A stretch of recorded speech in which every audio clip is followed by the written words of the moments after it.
Podcast Sports Network on across all of Fantasy Farm social channels as well.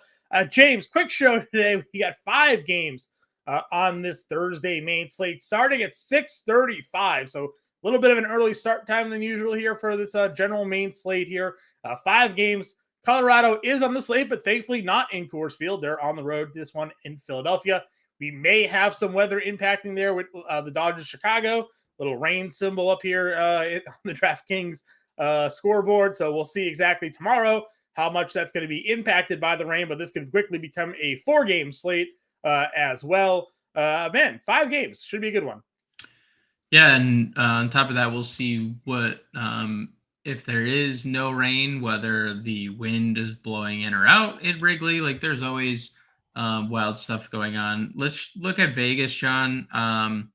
Matt Strahm and the Philadelphia Phillies are the biggest favorites on the board, -210 over on DraftKings Sportsbook against the Rockies. We're finally getting a slate without the Rockies at home, and you see what they are on. I mean, they can't score at home, so they're definitely not going to score on the road. Roansy Contreras and the white-hot Pittsburgh Pirates, -150 against the Reds. And then, just kind of middling totals, middling spreads. Kodai Senga and the Mets are -135 on the road. Totals. So we do have 9.5 run implied in Dodgers Cubs, even 10 on FanDuel, which I think is interesting. Maybe indicating. I just pulled up the weather here. Looks like we're going to have scattered thunderstorms from 4 o'clock to 8 o'clock. Now, scattered over the stadium, scattered just around Chicago, scattered in different parts of Chicago, maybe not even near the stadium. So maybe a delay in this one, but basically there's no rain after 8 o'clock. So winds are ranging between 15 to 20 miles an hour. That's certainly what will do it for you. So, we'll see what happens when that game plays, if they're delayed or not, but there's definitely some wind blowing in that one. So, John, it is Thursday. So that means we have the return of Fernando Tatis. True. For the San Diego Padres. I was wondering why this game opened at 9.5 outside of the fact that Ryan Nelson versus Michael Wacha was the pitching matchup. But it's not like the ballpark is like this hitter's paradise, right? It's not like God, James. Oh you my! Know what Fernando Tatis I just looked at the screen. Okay. Here's a question. I have a question. 99%. No. Okay. Over under 99%. Over. How do you not play Fernando Tatis at Stone Cold Mint Price $2,000? That is, I mean, we've been talking about the missteps of DraftKings. I just clicked him in our lineup. I hope that's okay. No, it's not. Okay. We're going to be the one person in the world that doesn't play Fernando Tatis. This is what are we? It's a free square. It's like that time FanDuel accidentally priced Kike Hernandez at $200. And not like the time that DraftKings priced Chris Davis at $600. Intentionally making him free to play because he was on that 0 for 60 strikeout streak. Yeah. That is okay. Safe to say you can pay up for Senga if you want. Safe to say you can pay up for literally anybody you want. But yeah, 9.5 implied runs in that game is super appealing. 9 in Cincinnati, Pittsburgh, 9 in Colorado, Philly, 9.5 in the 8.5 is the lowest game total on the board. Giants Mets. So that's interesting because Sean Manaea, although he's 9,900 and although he's coming off like 2 decent outings, 3 1/3 is all he got through last outing, and he threw 82 pitches. The Mets are not the offense to mess around against. So interesting to see that the lowest implied game total heading into tonight. I mean, listen, we'll jump into pitching right now. We've talked about San Francisco's numbers against the righties. I was obviously talking them up. They have some guys that hit lefties, but a lot of those guys this year are obviously hitting righties. Senga, of course, chalk of the chalk against Oakland the other day, and he gets hit around 4 2/3, 7 hits allowed, 4 earned. Brent Rooker took him deep. He had 2 home runs allowed. He walked 4. Walks are a problem for Kodai Senga. He's got 10 walks now in 3 starts. Yep. That in Major League Baseball, when you're not facing the Marlins and the A's, will generally get you beat up. San Francisco can lay some lumber against right-handed pitching. If you're going to be walking 3 or 4 guys, some runs are going to be coming in. So I don't know if I want to pay up for Senga here at 10-3. You mentioned Sean Manaea, not really interested in that. I've been telling you that Arizona's lineup has just been, they have guys that can just wake up and do some damage. Corbin Carroll, again, really big day for him. He even sold another bag. Michael Wacha, after his good start against Atlanta, shelled against Milwaukee, another one of those teams that can just hang runs on you. So I don't know if you want to throw Wacha against Arizona. Taillon against the Dodgers, not great. Nelson versus San Diego. Grove versus Chicago, not great. Like, who is it? Is it Strom? But then where? Contreras? Like, what are we doing? Luke Weaver off the IL? Who's our SP2 in this slate? Who did you deem SP1? Senga? No, because then you said you didn't want to pitch him. So who's SP1? Matt Strom. Strom only got pulled from his last start at saying because he cut his thumb during warmups. Hurt his chances there against Cincy. But Strom was really New York first start. He was good against the Yankees. Yeah. Miami. Pitch count certainly is something to about. But 67 pitches they let him go in 2 2/3, and they pulled him, claiming it was just the cut on the thumb. So maybe he gets 75 pitches here against Colorado and gets 5 innings. So I think he's definitely in play. There's a good chance that every pitcher on the slate gives up 5 runs. Well, who gives up 4 is who we're looking for. I think Senga is obviously risky. He didn't look great last start, but the strikeouts were still there. So I think even though San Francisco has been dominant against righties, because we talked about it on Wednesday's podcast, they are second in the league in OPS against right-handed pitching, only behind the Tampa Bay Rays. But, John, they also have a 26.8% K rate against right-handed pitching that is first in the league. So I'm okay getting to Senga. I don't have a lot of interest in Sean Manaea. I think the Mets are too good against left-handed pitching. They also walk a whole bunch. They don't strike out a lot, and they just have a ton of power against lefties. So I won't be getting to Manaea. Wacha is nothing but a GPP play. Taillon, that's, good luck if there's wind and rain in Wrigley. Good luck using pitchers in that game. It's funny because Taillon and Grove just faced, each other's teams and actually both pitched really well. Grove looked good against Chicago. Taillon looked good against the Dodgers, but it was in LA. Now you're in Chicago, maybe some rain and some wind. So, really hard to get to either. Is it Rosemary Contreras? Yeah, I think if we're not going to Strom, or even if we're just not spending up, if we're not comfortable spending up, I kind of want to get to Rosemary Contreras because we're away from Great American Ballpark, which is obviously, that's where Cincinnati has done all their damage over the last few years. John, we're back at it again with the white vans. Okay. This year on the road, Cincinnati, 27th in OPS, 637 team OPS. That's 4th, 27th, 25.9% K rate. They have the lowest ISO in the league. So they have, let me see if they've hit the fewest home runs. They have hit 2 home runs on the road this year. Yeah. 2. I am going to play Rosemary Contreras, and icing on top, I know it's been Coors, but Pittsburgh has won a whole bunch of games this year. Yeah. And they just continue to score runs, and I think just kind of again surprise us. I don't know. I have interest in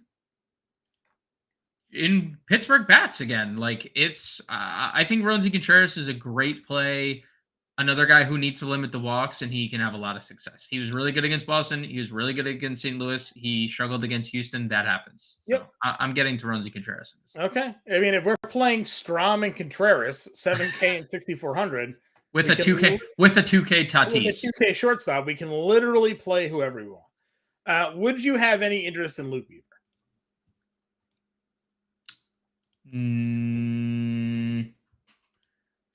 He just hasn't been the same guy since the Tommy John, but the strikeout per 9 has always been there. Even last year with Kansas City when he had a 6.5 ERA, 9.6K per 9. He just had a 1.8. He just had a 1.8 WHIP, right? Like, that also could be skewed. And yes, he has been good in that department for a large part of his career, but that also could be skewed because 25 of those appearances were out of the bullpen. Sure. So, just the natural, I can empty my gas tank. Last year, so just looking at it last year, John, fastest fastball velocity he's had his whole career, which I don't think is a coincidence just because that's what you can do. In shorter stints on the mound, just throw harder, right? He made one start last year, did not go well. 9 runs in 3 innings. But he had 5 strikeouts. So I don't know what poor man, what team that they threw him out there against. But they shellacked him. I'm not getting there. Minnesota tagged him for 9 runs and 10 hits in 3 innings. That's fine. His FIP in that game, if you're interested, is 3.6. So some pretty unluckiness, I guess, maybe there. 9 runs allowed, but we are fishing. All right, fine. That's fine. We're past it. One last thing, just because why not? His ERA last year was 6.56. His FIP last year 2.69. Okay, I think it's hard to speculate because those numbers are good, but again, out of the bullpen, he was really good before the Tommy John. He just hasn't been never the same guy. Yeah, I agree. I'm wasting a lot of time here talking about a $5,900 player, but we're starting a $7K and a $6,400 starter. So this is also a good point. Yeah. So I honestly, I don't know. I'm not. Wacha is probably the guy I would pay for if we would pick one guy up top, because I think San Diego wins this game. So maybe Wacha gets a W. And we generally look at Arizona against left-handed pitching, not right-handed pitching. But again, Corbin Carroll's really good. Pavin Smith apparently really good today. Right? Yeah. They certainly have guys that can do damage. But Wacha would probably be my guy above the group. Like, in what world is Sean Manaea a $9,900 pitcher? He's not. I mean, this slate. I mean, I don't know who. Play light, folks. Play light. John, before we move on, sure. Here on the Better Sports Network, we have an NFL draft preview. We do. Upcoming on Tuesday night. Join Eric Balkman from the FFPC and Garrett Price from Dynasty Nerds for an NFL draft preview from the fantasy football perspective, even though this is a fantasy baseball podcast. Join those guys featuring a 3-round NFL mock draft, position by position, breakdowns plus a fantasy football rookie draft, including the experts of the Fantasy Football Players Championship and Dynasty Nerds. Gotta promote the family there. We're but now proudly part of the Better Sports Network. They got obviously a lot of great stuff. Myself and Andrew Cooper recorded the Quick Out podcast earlier today. They had that show live breaking down dynasty quarterbacks. James and I go live at 5:00 here on Better Sports Network. We do the morning show. A lot of great things coming soon as well to the Better Sports Network there also. So good looks on the draft show there. Let's go to catcher. We have the field to play because we're not really afraid of anybody. We're obviously not going to put hitters against our pitchers. So that takes out, not that we would play Elias Diaz, but, we do like some Colorado guys against lefties. That is worth noting. But we are pitching strong. Yes. And then Cincinnati on the road, no Tyler Stevenson. So that leaves us Real Muto. But again, we're not. Probably just Real Muto because we can play for him, right? Gabriel Moreno. Yep. It then depending on the actual weather in Chicago, I think Yan Gomes would be in play. Unfortunately, Will Smith is on the IR.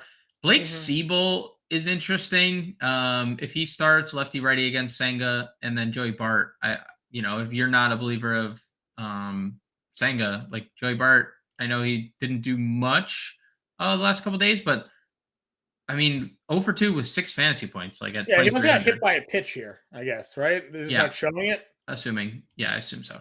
That's probably what happened there. Yeah, I'm with you there. I think it's we can fit everybody. So Real Muto, I'm just gonna click and get him in the lineup. First base, Alonso versus Manaya, Freeman versus Tyon here. Bohm up to 47 against Feltner. Connor Joe gets Weaver if you're not a believer in Weaver at all. Santana gets Weaver if you're not a believer in Weaver at all. Bars, John. Bars. If you're not a believer in Weaver, Is that a rhyming, or was I rhyming there? Yeah. Pavin Smith's $2,800 against Waka. That guy's been on fire.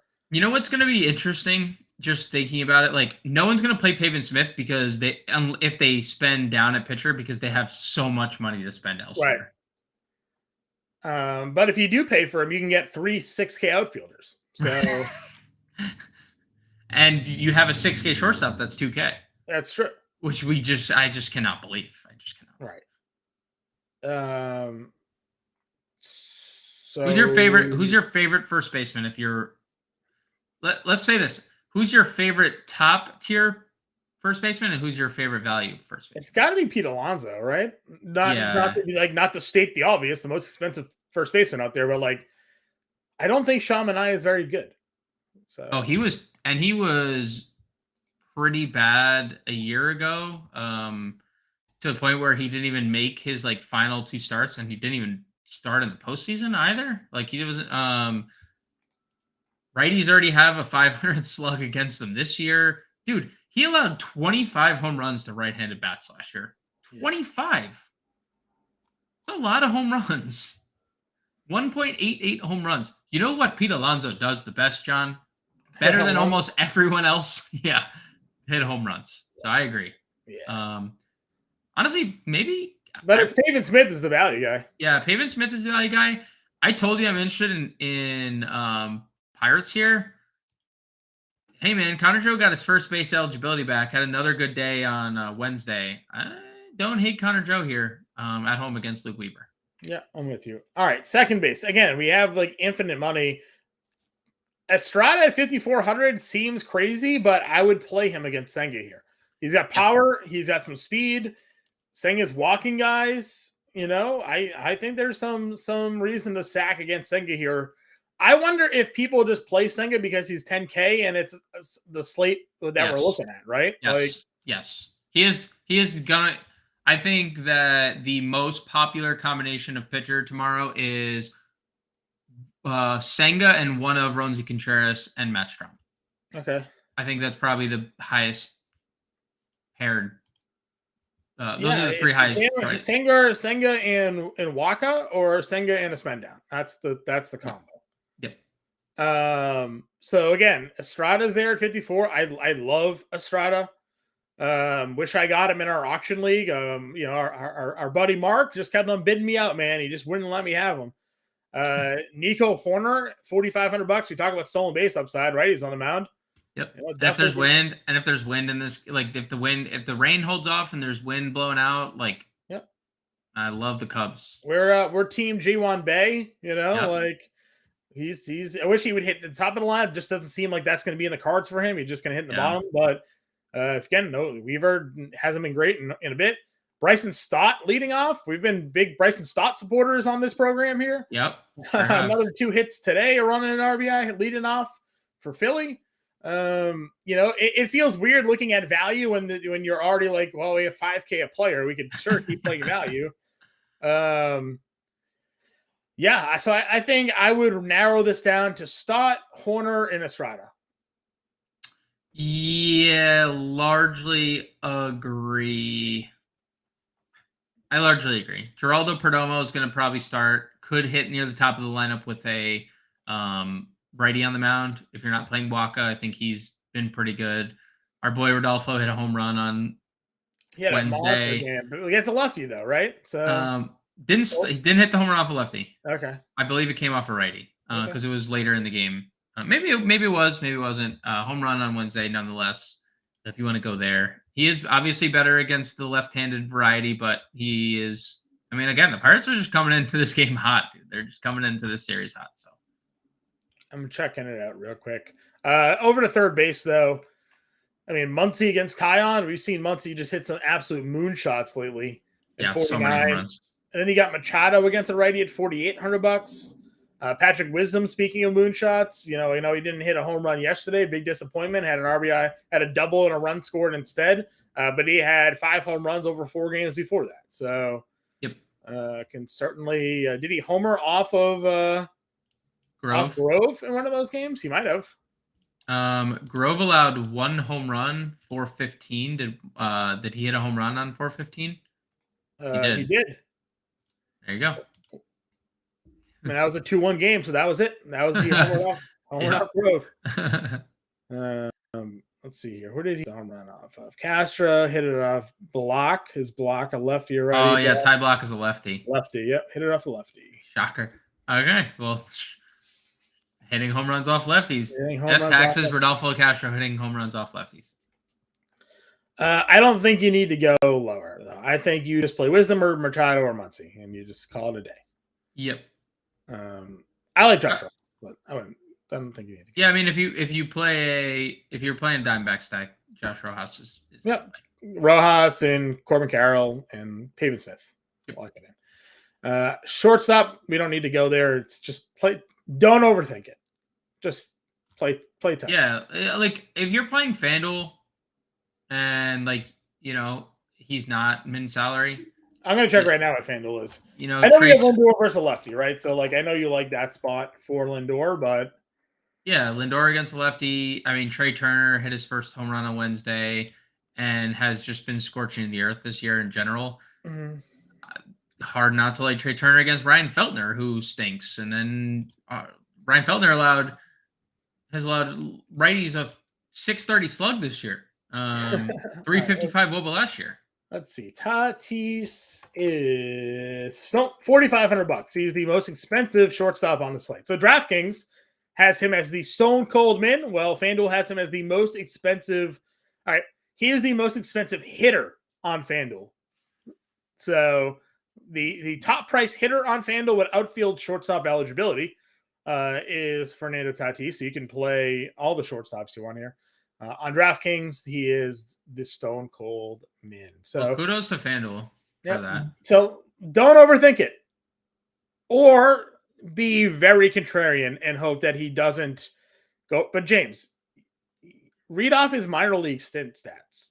Yeah, he hit like 10 home runs in a 12 at bat span. I'm gonna pull it up for everybody. I got Baseball Reference opened here. Okay. Minor league stats this year.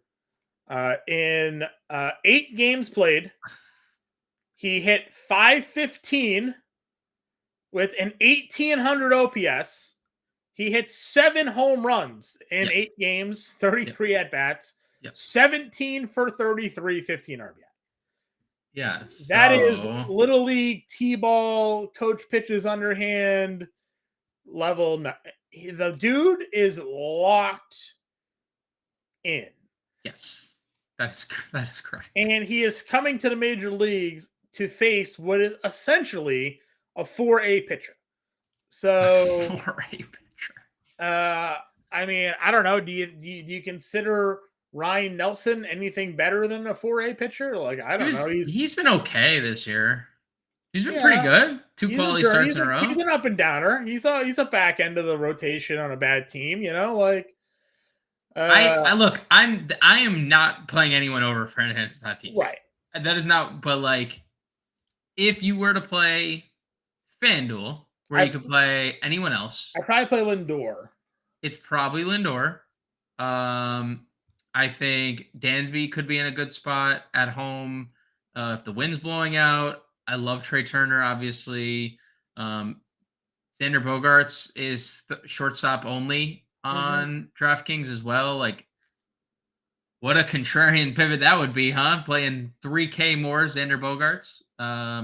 It's there's other good guys, but on DraftKings, there's only one person that you should be even really considering. Yeah, I'm with you there. All right. We got a couple more minutes here. Let's finish it off. We'll go to the outfield where we can, again, effectively play probably whoever we want. Schwarb Daddy's at $6,100 against Feltner here. Reynolds, $6K. Chris Bryant. Well, we're playing Strom. We're not going to play Bryant. Cassiano. Well, you can. Like we're building a lineup, but if you wanted to play Chris Bryant does hit lefties well.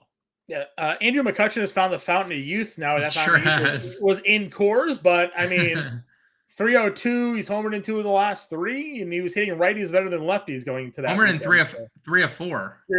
DraftKings at this point doesn't even have the today's slate on there, right? Yeah. So 3 of 4.